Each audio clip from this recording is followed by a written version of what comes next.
Alternative 2. Crowdsourcing. Facebook could likewise utilize the power of crowdsourcing to help evaluate news sources and show when news that is being shared has been evaluated and ranked. One essential difficulty with fake news is that it plays to how our brains are wired.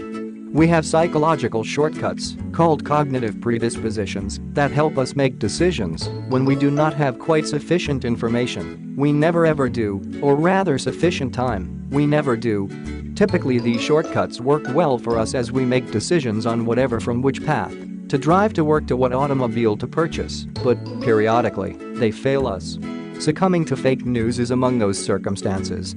This can take place to anyone, even me. In the main season, I was following a Twitter hashtag on which then primary prospect Donald Trump tweeted. A message appeared that I discovered sort of shocking. I retweeted it with a comment buffooning its offensiveness.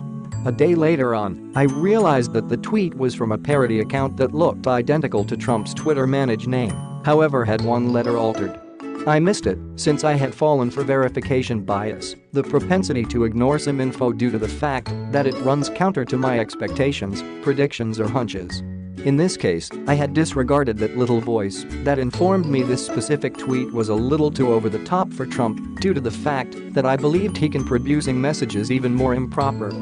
Fake news victimize us the same way. Another problem with phony news is that it can take a trip much further than any correction that may come later on. This resembles the difficulties that have always dealt with newsrooms when they have actually reported erroneous information. Although they publish corrections, typically individuals originally exposed to the misinformation never see the update and therefore don't know what they read earlier is wrong. Furthermore, individuals have the tendency to hang on to the first info they experience. Corrections can even backfire by duplicating wrong info and strengthening the mistake in readers' minds. If individuals examined information as they read it and shared those rankings, the fact ratings, like the pushes, could be part of the Facebook application. That could help users choose for themselves whether to read, share or simply ignore. One difficulty with crowdsourcing is that individuals can game these systems to attempt and drive